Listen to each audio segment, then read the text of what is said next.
Olá, família Pax, mais uma vez ao vivo aqui com vocês, hoje conversando com a nossa querida Marilu Martinelli, ela que é escritora, atriz, conferencista internacional, e ela sabe tudo sobre os valores humanos, foi a primeira pessoa que nos apresentou Satya Sai Baba aqui na América Latina, um grande avatar que já está nos planos de luz, professora convidada da PUC São Paulo, conferencista internacional, e hoje ela fala sobre o bem-amado Mestre Jesus, o avatar do amor. Então vamos aguardar a querida Marilu Martinelli entrar para que a gente possa estar conversando nesta tarde super agradável, 27 graus em plena primavera, tá muito bom porque eu adoro um calorzinho, né?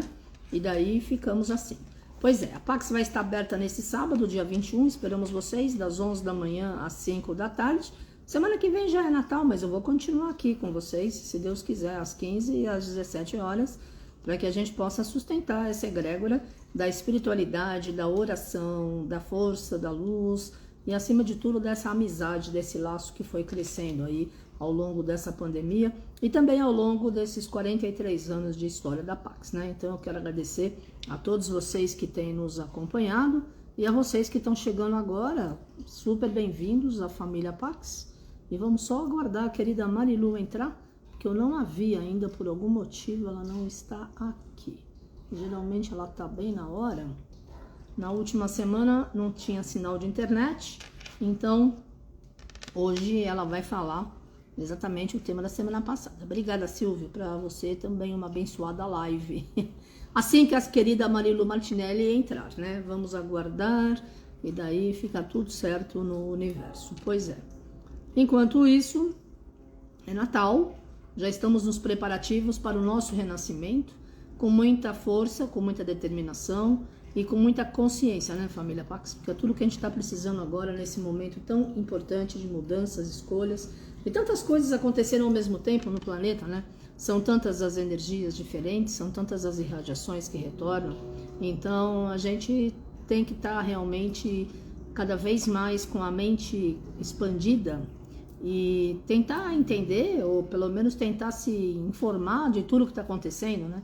Para que nós possamos tomar melhores decisões daqui para frente, porque desse jeito realmente que o planeta está, não está legal. A gente tem visto essa mudança absurda de irradiação de clima, essas guerras que não têm o menor sentido para o plano espiritual e nem para a gente que está aqui na Terra, mas de acordo com interesses de poucos, todos somos afetados. E a vida, ela é dirigida por grandes escolhas e nós precisamos fazer as nossas, né? Com certeza. Então, vamos lá. Gente, o que será que aconteceu com a Mary Lou? Eu acho que eu vou desligar e daí vocês voltam, pode ser? Porque para eu telefonar para ela, eu preciso desse celular que eu tô transmitindo para ver se tá tudo certo, porque eu não a vi aqui, vocês a viram ou não? E ela geralmente chega bem na hora. Olha lá. Não tá mesmo, não sei o que houve. Vamos ver. Marilu.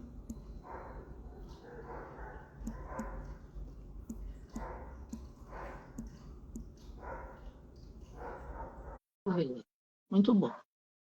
Vamos colocar a Marilu no ar para que a gente possa estar conversando nesta tarde. Super agradável. Tá bom, minha querida? E você? E Tudo em tudo ordem? jóia? Tudo ótimo. Querida, eu não atrasei, não. A gente estava tentando, eu e a Conceição, inclusive, entrar em contato com você e não conseguia, viu? Porque a internet está completamente maluca, mas estamos no ar, estamos no ar. Tá certo. Vamos lá. Vamos falar hoje, me pareceu, né, que seria muito conveniente e oportuno Claro. nós falarmos do avatar do amor. Sim.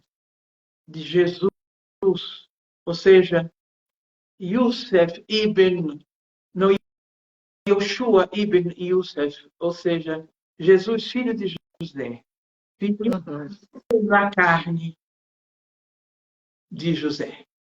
E o Cristo cósmico assumindo uma forma humana, ou seja, um avatar. Eu acredito que para nós falarmos sobre um fenômeno tão extraordinário quanto é a ideia, o conceito, a experiência da divindade assumir uma forma humana.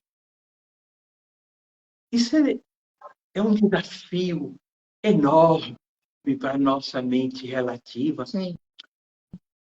E sedenta de explicações, enfrentar o inexplicável. É, Não é? claro.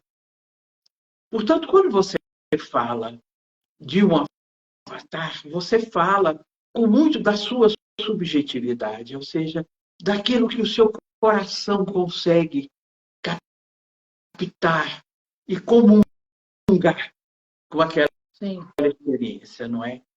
sim, sem dúvida. Intelectualmente, você pode fazer o que é inevitável, principalmente falando no caso de Jesus, que resultou a sua encarnação numa das maiores religiões do mundo, você tem que encarar sobre um ponto de vista histórico e sobre o ponto de vista da experiência, Sim. sobre o ponto de vista da fé. Uhum. Por quê? Porque se você não estudar uma religião como uma forjadora de sabedoria e de desenvolvimento humano, sem localizá-la historicamente, geograficamente,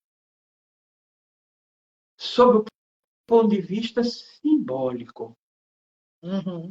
sob o ponto de vista esotérico e sobre o ponto de vista alegórico, você vai cometer enganos. Com certeza vai. E Claro. vai abrir flancos para fanatismos e leituras equivocadas É.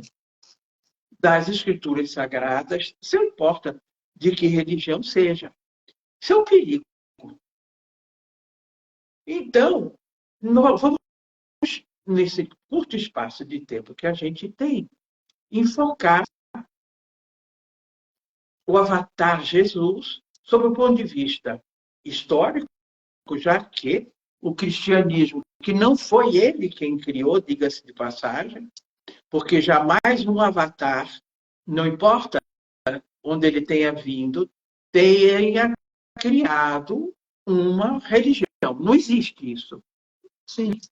Nenhum avatar criou religião. Então, quem foi que codificou a mensagem de Jesus e, inclusive, o definiu como Cristo? Porque pouca gente sabe disso, né? Quem codificou a mensagem do Cristo foi Saulo de Tarso, São Paulo. Foi ele. Ele maravilhou-se. Primeiro resistiu terrivelmente, porque ele era um judeu, fariseu, era um príncipe com dupla cidadania, era um homem de uma cultura extraordinária, muito justo, diga-se a verdade, mas muito rígido. E ele tinha cidadania romana e cidadania judaica. Uhum. Ele resistiu muito à mensagem de Jesus, mas foi ele que, após ter se rendido ao Cristo, depois de morto, é bem verdade, o Senhor Jesus já tinha ido para os planos superiores, quando aparece para ele, né? Para ele, Saulo, aí ele codifica o que ele chamou de cristianismo. E ele disse que Jesus era o Cristo, que era diferente. A Grécia chamava de Crestos. Aquele que foi escolhido, mas o Cristo é o que foi ungido. Importante a gente saber esses detalhes. Mas vamos imaginar que nós estamos fazendo um retrospecto, estamos vivendo há 2024 anos, pois é assim que o Papa Gregório disse que é a nossa era, né? Então vamos fazer um retrospecto e uma retrospectiva e retroceder a 2024 anos, já que historicamente o cristianismo é localizado no ano 4. Não é o cristianismo, não. A encarnação. No ano 4, antes dele. Olha, então vamos lá, como é que era aquilo lá? Como é que era a Judéia? Como é que era a Palestina? É quase inevitável a gente se remeter aos nossos tempos atuais. Por quê? Porque era um lugar tão conflituoso e tão conflituado que o Império Romano, que dominava a região naquela época, quando queria castigar um dos seus governadores ou cônsules, o que é que ele fazia? Mandava para lá. Sim. Tamanha era a confusão, a falta de entendimento entre as diferentes tribos, os diferentes povos e diferentes visões do que era o judaísmo. Olha você que danação, né? Muito bem. O que era, então, a sociedade judaica na época da invasão romana e do domínio romano, né? Então, você tinha correntes sociais e que, na verdade, não eram apenas correntes sociais. Eram correntes ideológicas, visões de mundo diferentes. Eram os saduceus, que eram uma espécie de classe média alta.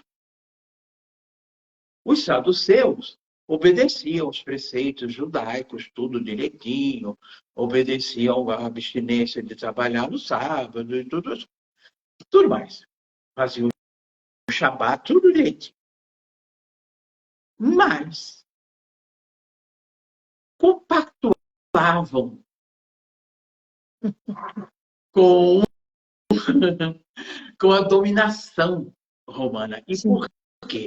E com as benesses que eles recebiam, de uma forma ou de outra, pactuando. Entendeu? Aí você tinha uma outra facção, um outro segmento, melhor dizendo, radical e muito mágico. Os essênios, puros, cristalinos na sua fé e nas suas atitudes, não só entre si, mas com todos na sociedade e com uma fidelidade total aos seus princípios norteadores. Então, eles não faziam concessões de forma nenhuma. Talvez o mais conhecido e o que ficou na história como o mais importante dos essênios, talvez não, eu acredito que seguramente tenha sido João o Batista. Por quê? Porque ele como tinha um conhecimento esotérico, no sentido do conhecimento interno, do espírito, muito profundo, assim como todos os essênios, ele sabia que Yeshua, Jesus, viria, o Avatar, o Messias, como é dito na tradição judaica, viria. E ele sabia que ele tinha sido designado para o reconhecer. Olha, Nossa Senhora, que maravilha, né? Aí, menina, João era considerado pelos judeus doido. Por quê? Porque ele pregava a vinda desse Messias e ele era, como foi Jesus em seguida, um grande amansador de doido. Por quê? Porque era uma loucura não ver que a Palestina era um celeiro de profetas e de sensitivos extraordinários. Ora, aquilo sem controle, Carmen, meus amigos. Você já imaginou que não era? É. Então, Roma não se preocupava muito, não, porque ele amansava os doidos, né? Como eles diziam, mas não é que ele amansava doido, ele colocava em alinhamento aquela sensitividade daquele povo com uma psicosfera planetária, principalmente naquela região, a mais doida, a mais confusa possível.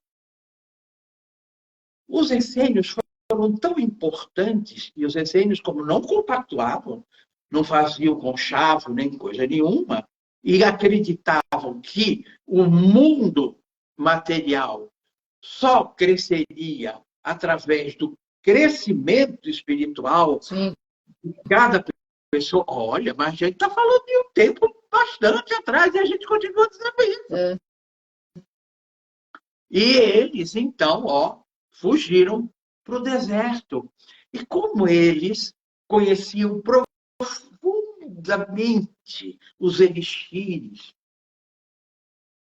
formados por plantas e cristais, e conheciam a força do magnetismo, do intercâmbio energético entre nós e os animais, entre nós e as plantas, entre nós e as pedras, enfim, entre nós e a natureza manifestada, eles foram conhecidos e ficaram conhecidos até hoje como os médicos itinerantes do deserto. Fundaram o primeiro, podíamos dizer assim, hospital, entre aspas, que não se chamava assim, da Judéia, do deserto e do mundo ocidental. Por quê? Porque as pessoas vinham doentes, desesperadas, ou doentes da alma, ou doentes da mente, ou do corpo, e eles as curavam. Então, falamos dos saduceus, que eram os que compactuavam e tal, embora seguissem os preceitos e tal, do judaísmo. Falamos dos essênios, esses seres mágicos extraordinários, até hoje fascinam os historiadores, né, e antropólogos. E você tinha outra corrente, os fariseus. O que eram os fariseus? Conheciam profundamente todos os rituais, todas as escrituras, todos os preceitos do judaísmo. E eram fanáticos, rígidos. Tinham uma visão do divino como o juiz. Entendeu? E eles eram uma facção, como é que eu podia dizer para vocês, elitista. Tá?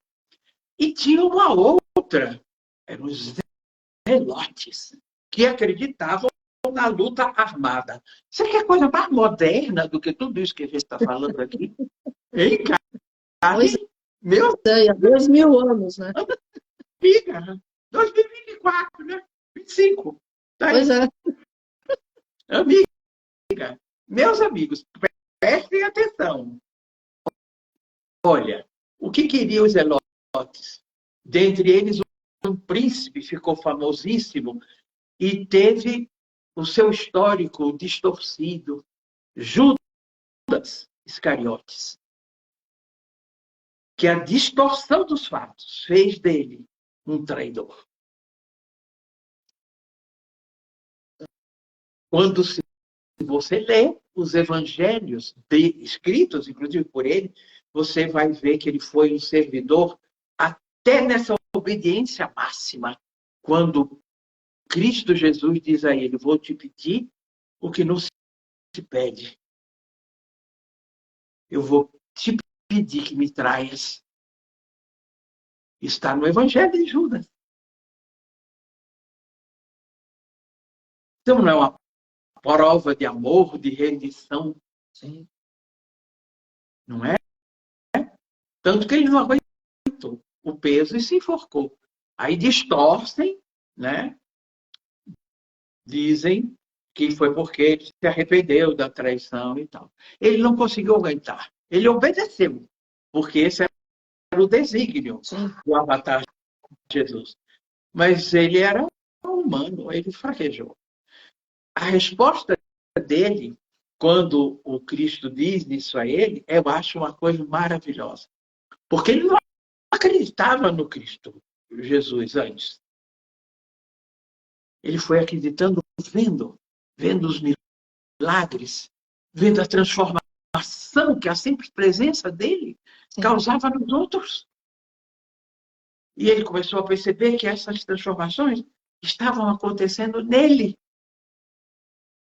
Então, quando o Cristo diz isso a ele, o que é que ele diz? Ele diz: Senhor, sofri tanto para poder enxergar a verdade, para te ver, para me entregar e te servir. E o Senhor me pede que eu o traia? Bem, olha o tamanho do que foi exigido dessa criatura. Pois é.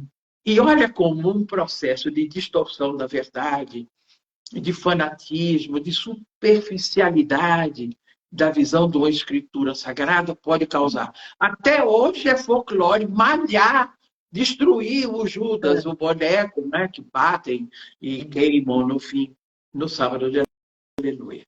Olha, bom, esta situação caótica, historicamente, é onde começa, pelo advento, não é? A história do Cristo Jesus. Sim. Imagine você, além do que a gente sabe historicamente, do cometa, da estrela guia e tudo mais, dos reis magos realmente, astrólogos, cientistas. Por isso eles sabiam, e astrônomos, além de sensitivos extraordinários, por isso ele sabia que algo extraordinário ia acontecer. Eles não fizeram aquele de tonto. E levaram os presentes muito significativos. Ouro era o que se dava aos reis. O incenso, o que se usava para louvação. Até hoje, né? E mirra, um símbolo da eternidade. Da ressurreição. Olha, que coisa maravilhosa. Claro. Com isso eu quero dizer que quando um avatar encarna, ele não encarna sozinho. Ele vem com um staff de seres luminosos, resplandecentes, para dar suporte. E assim não foi diferente, né? com o avatar do amor. Por que eu chamo o avatar do amor? Claro que todos eles trazem o amor encarnado. Sim. Mas a revolução do Cristo Jesus foi a revolução do amor mesmo. Por quê? Porque, como eu disse, a religião, ainda mais como porta-voz dos fariseus, era de um Deus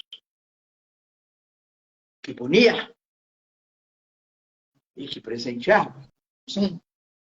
De um Deus justo, porém implacável.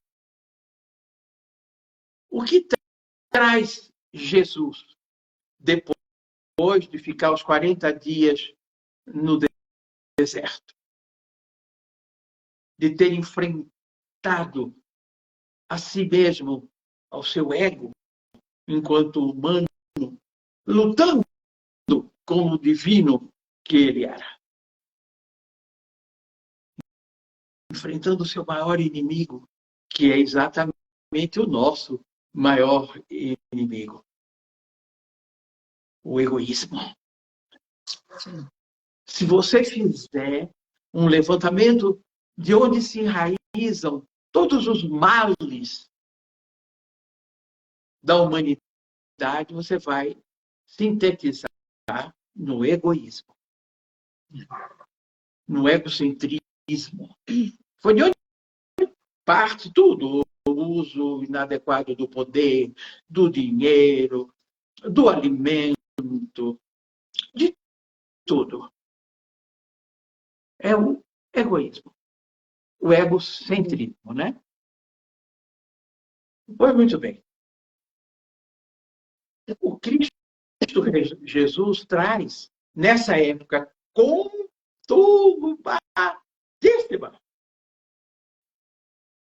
questionamentos que iam mexer, menina, com as estruturas do judaísmo e da organização social. Sim. Da Judéia, como eu falei para você e para os nossos amigos. E também colocar em xeque as estruturas e as crenças, a religiosidade, inclusive, de Roma, que era quem estava mandando bala lá e tomando conta de tudo.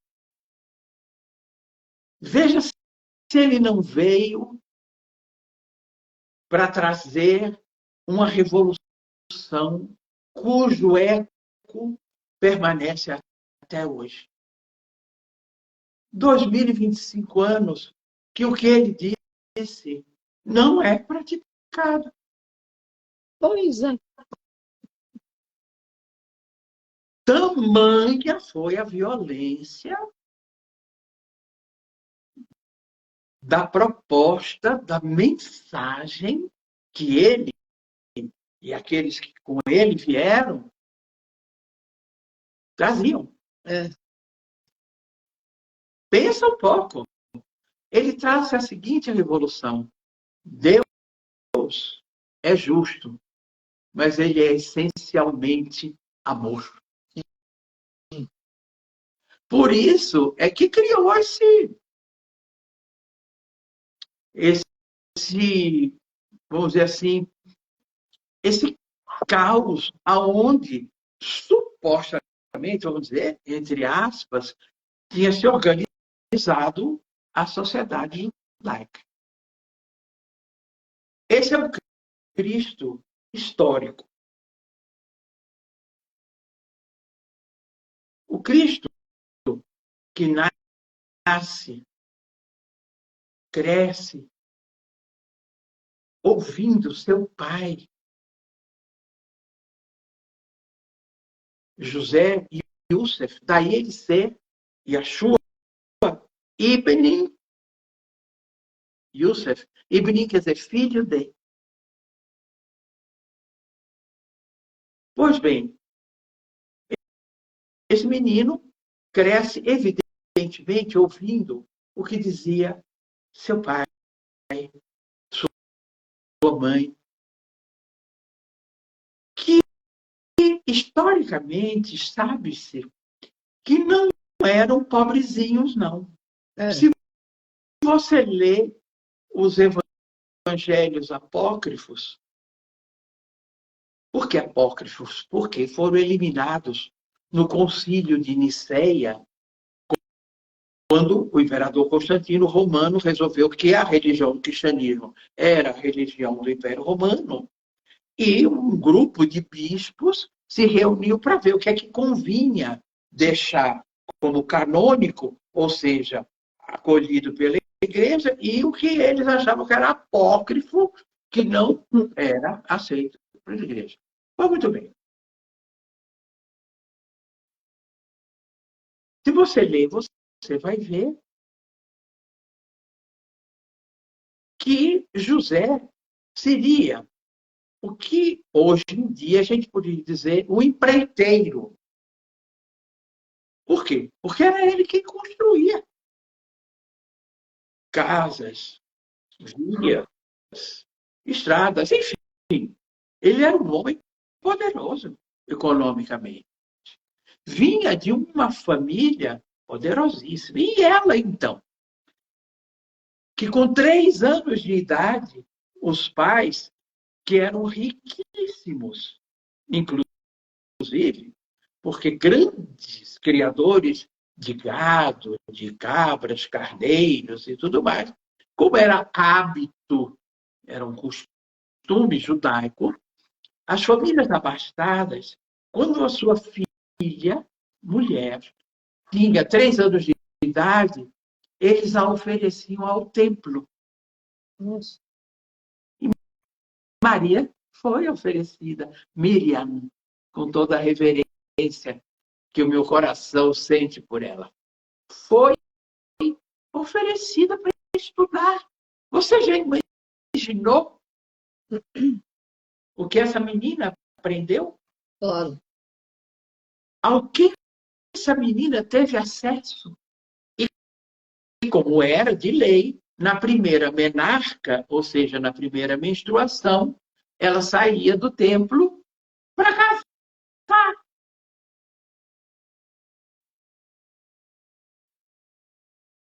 Veja bem, ela tinha que ser escolhida. Claro. Não é? Oh.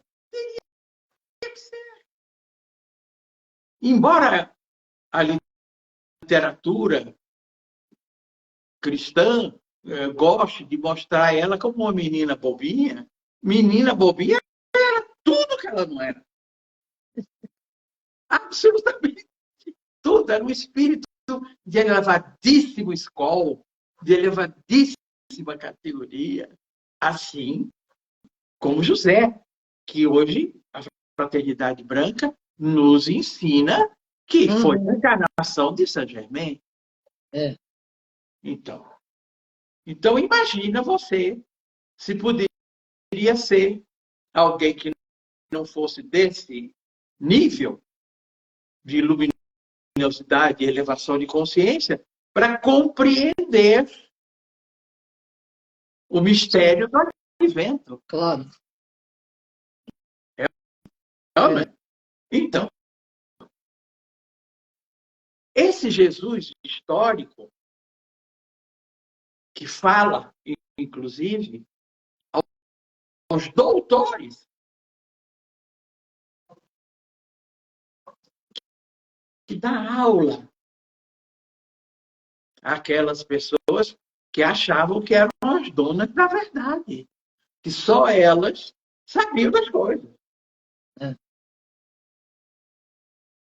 Que quando José e Maria veem que o menino foi lá no púlpito, no seu bar mitzvah, ou seja, quando ele tinha o seu acolhimento na sociedade a qual ele pertencia, e ele mostrava-se o novo elemento do povo judaico,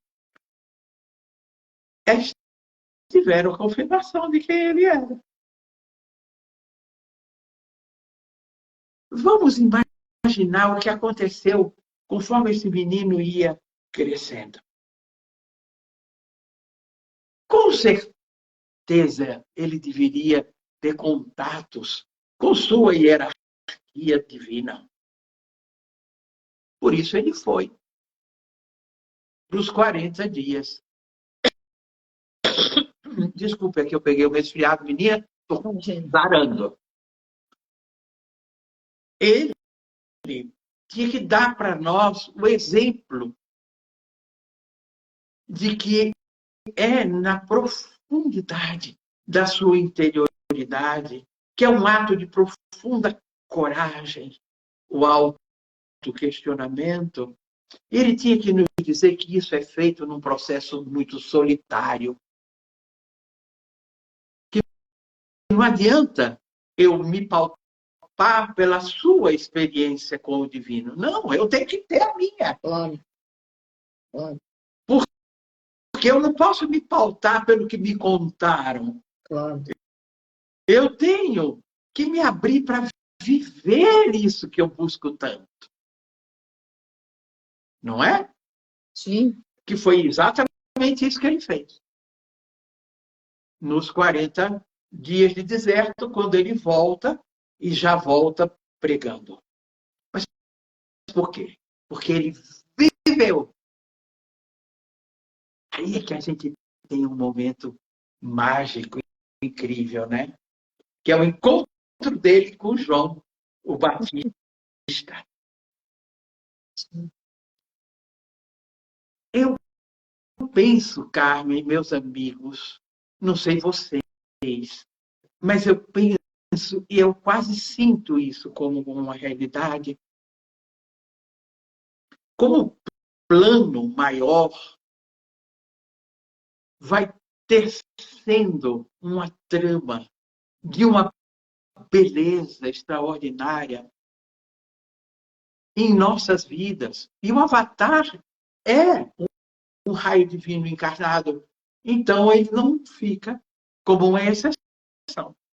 Claro. Então, ele reencontra, eu diria, João, o Batista. Embora ele ainda não soubesse, com sua consciência objetiva, que ele ia encontrar esta criatura que ele já conhecia. Isso não acontece com a gente direto? Sim. Então, aí quando ele chega lá, que está o João batizando todo mundo, que ele pede para ser batizado, o que é que João diz a ele? Logo tu me pedes para que eu te batize? Porque João o reconheceu imediatamente. E o lindo é que naquele exato momento em que João o reconhece, ele se reconhece um avatar, que é quando ele tem a visão do Espírito Santo. Por isso, é representada nas grandes pinturas religiosas da época da Renascença, ele, o Rio Jordão, João, e uma pomba Sim. sobre a cabeça dele, com aqueles raios. Isso. Louvado seja todo ser. Eu tenho em casa, para mim, é um dos símbolos mais belos da humanidade. Eu adoro. Eu tenho logo do meu lado. Assim. Eu tenho trocentos de altares em casa. Tem de todo jeito, no pescoço, nas pulseiras que uso na mão. Tem um lindíssimo em madeira que eu ganhei da minha nora, cheio de rosas, é belíssimo. E eu tenho um fascínio imenso, que é um símbolo extraordinário. Mas voltemos ao Cristo Jesus. Eu acho isso de uma beleza, porque mostra que é verdade, que nós, no outro, temos condição de nos reconhecer. Sim. Olha que coisa tão generosa, não é? Uhum. Naquele momento, ele assume sua avataridade com toda a bênção e todo o ônus que isso significa. Então, nós conhecemos, embora muita gente dê versões diferentes, muito da caminhada dele, mas não se fala muito do que era Nazaré naquele tempo. Nazaré era um horror. Um horror. Nazaré era uma parte da Palestina caótica, onde as pessoas eram muito violentas. Aí chega aquele ser, o amor encarnado. Uhum. Pensa um pouquinho. O que aconteceu naquela sociedade organizada, distorcidamente, no desamor, na disputa, na raiva, na competição, na ausência de valores humanos e espirituais. Ele era uma ameaça à Maria. Não tinha uma ameaça pior. Não é? Porque ele vinha estabelecer novas ordens.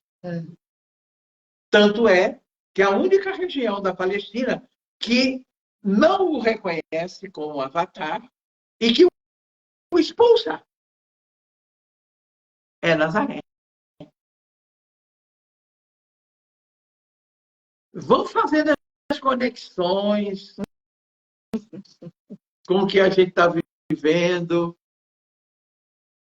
E isso facilita que a gente aceite como verdade, porque o plano espiritual elevado vem nos dizendo que nós estamos numa travessia e que nós vamos fazer um salto quântico, um salto de qualidade. Eu sei que está muito feio tudo, o mundo está triste, mas a gente não pode desistir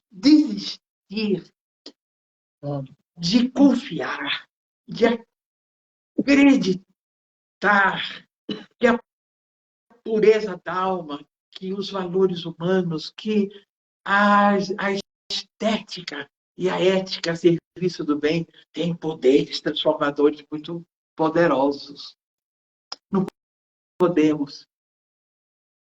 Ele continua sendo um exemplo extraordinário disso.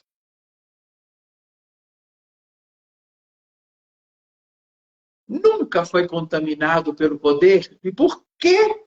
Por quê que os sacerdotes corruptos, na época, em Jerusalém, e o Império Romano tinham medo dele.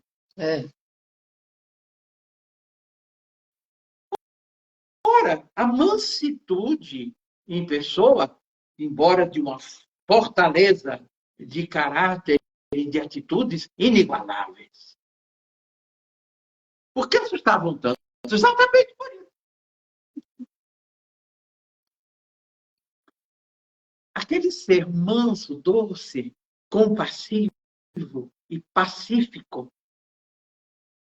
expulsa os vendilhões do templo sozinho. Veja o poder da moral, da dignidade, da pureza, da grandeza do espírito, Carmen. Sim. Pensa um pouco. Ninguém reagiu. Porque quando uma luz daquele tamanho se levanta, minha amiga, ou você se rende ou você foge. Claro. Naquele momento, o povo judeu estava criando a primeira banca de bolsa de valores, né? Porque estavam trocando o dinheiro ruim, que era o dinheiro judaico, que não valia nada, pelo dinheiro, o nosso dólar de hoje, de quem? Do Império Romano. Sim. Então, vamos entender um ensinamento lindo do avatar do amor. Dai a César o que é de César e a Deus o que é de Deus. As pessoas entenderam que o Cristo Jesus estava dizendo que você não pode ter dinheiro, não. Não. Templo não é lugar para você fazer troca de dinheiro. Sua fé não pode ser uma commodity. O que é que a gente está vivendo hoje em grande parte do mundo? Isso. Pois é. Jesus jamais disse que a vida não era abundante e deveria ser próspero. Ele tem um exemplo lindo disso.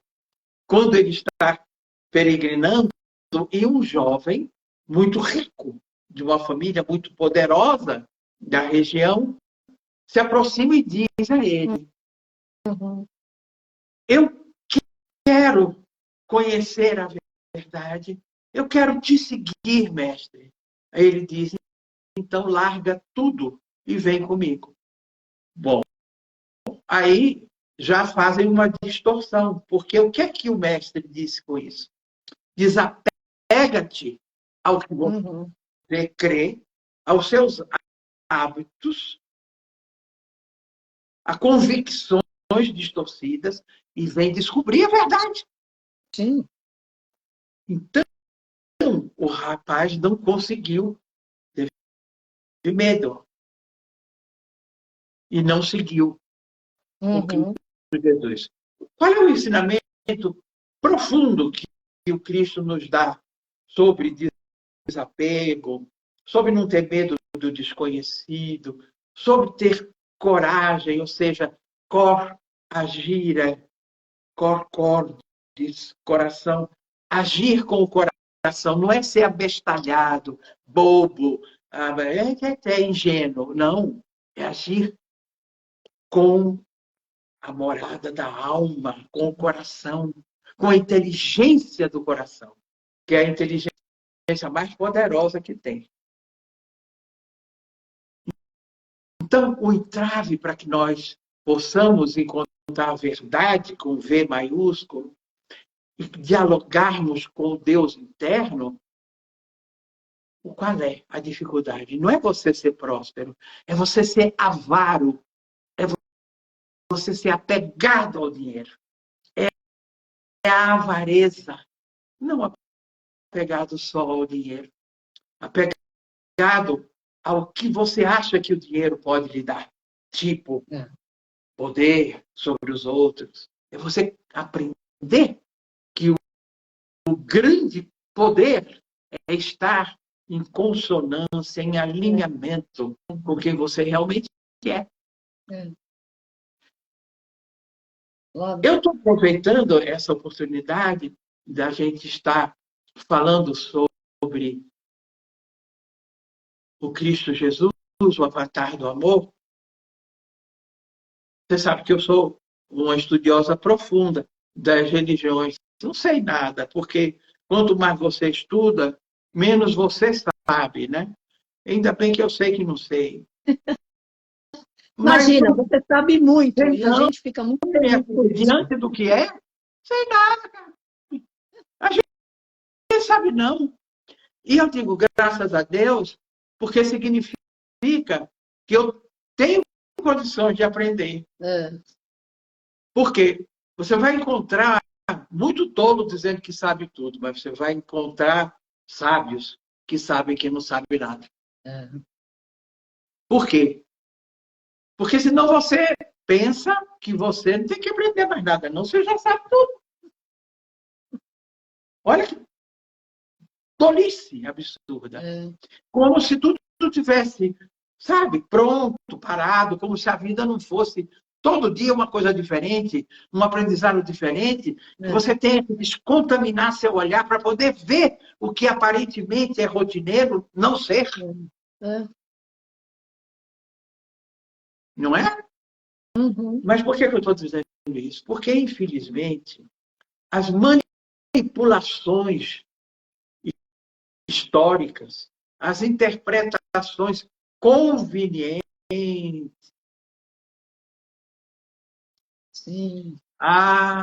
proliferam, minha amiguinha. meus amigos. Então, a gente tem que ter a humildade de, ao ler uma escritura sagrada, não importa de que tradição seja, ou você ler um livro de um mestre ascensionado, não se satisfaça com a interpretação que alguém dá. Pergunta ao seu coração, o que é que eu entendo disso?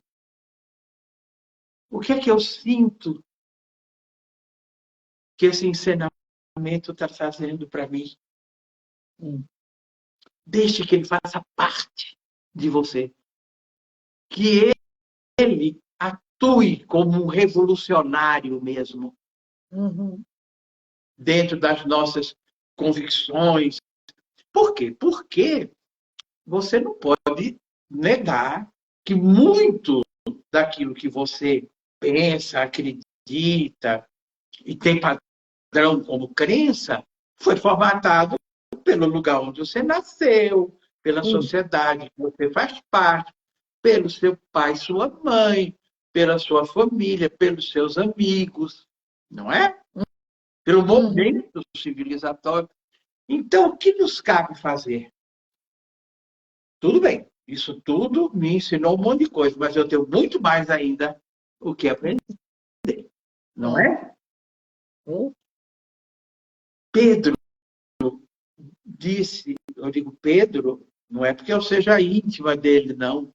É porque é um vício histórico se referir a um personagem da história assim. Quem sou eu para ser íntima de São Pedro, né? Mas eu estou me referindo a ele. Uma vez, depois que o Cristo tinha desencarnado, ele, pregando, perguntaram para ele, quem foi Jesus? Quem foi ele? Aí ele disse, eu não tenho como definir, mas eu posso dizer que foi alguém que só disse, fez e espalhou amor. Pois é. Sabe? Esse é o Cristo da fé. Nós falamos do Cristo histórico, mas o Cristo da fé. Né? O Jesus que disse uma vez algo que não sei em você, minha querida, e nos nossos amigos, o quanto isso ressoa dentro do seu coração, mas para mim me foi um alento e uma convocação ao mesmo tempo. Quando ele diz, eu sou a videira e vocês são os galhos. Olha, que generosidade. Vocês são o meu corpo. Sim. Veja, a mesma seiva que alimenta a videira é o meu sangue que alimenta o seu sangue. Sim. Que você é uma extensão de mim. Eu digo de mim, ele, né? Sim, claro. Olha que coisa generosa, Carmen. Que explicitação de amor. E ainda mais profundo.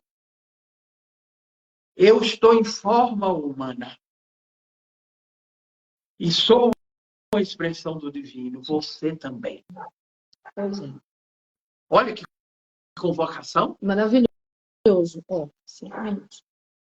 Eu vou terminar, amor. Mas eu acho que isso é fundamental. Lógico.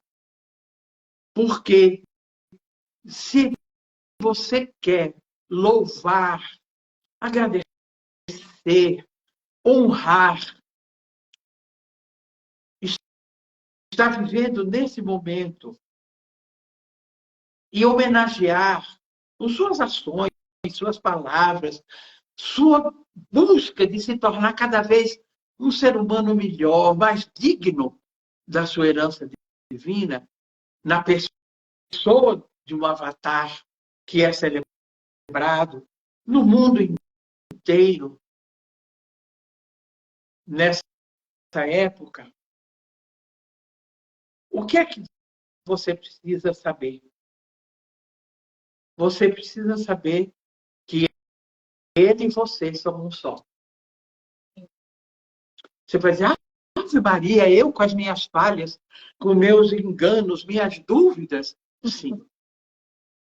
Porque você está humano, mas você é divino, como ele.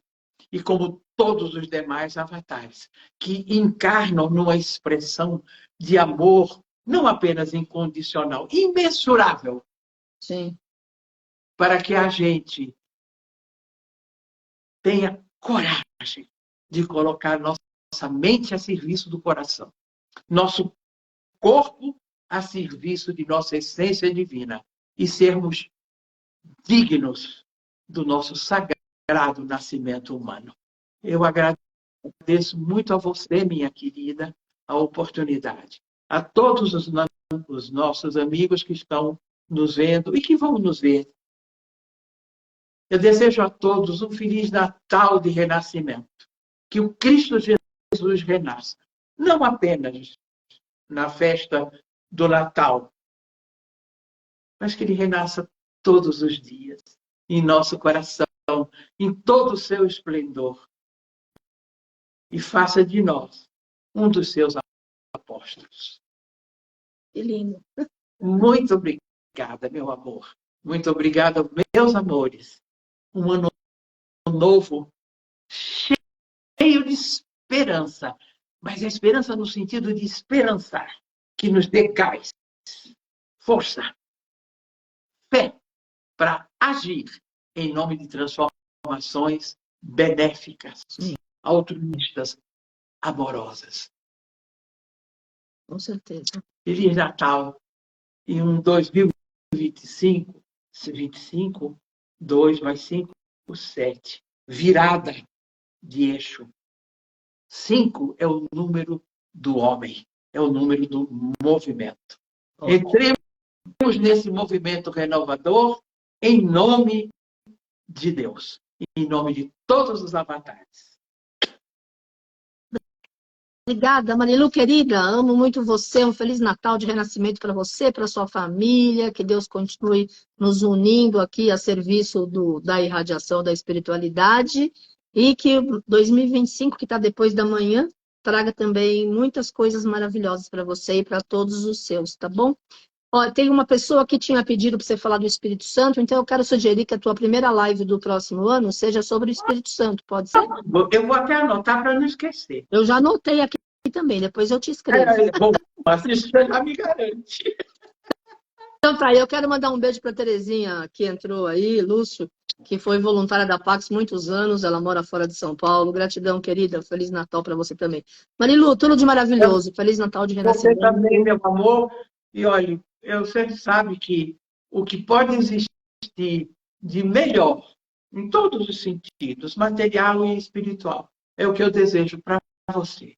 E um beijo muito carinhoso e amigo para toda a sua família. Obrigada. E em especial para o chefe dela, seu pai. Obrigada. A quem eu reverencio e respeito muito. Obrigada, querida.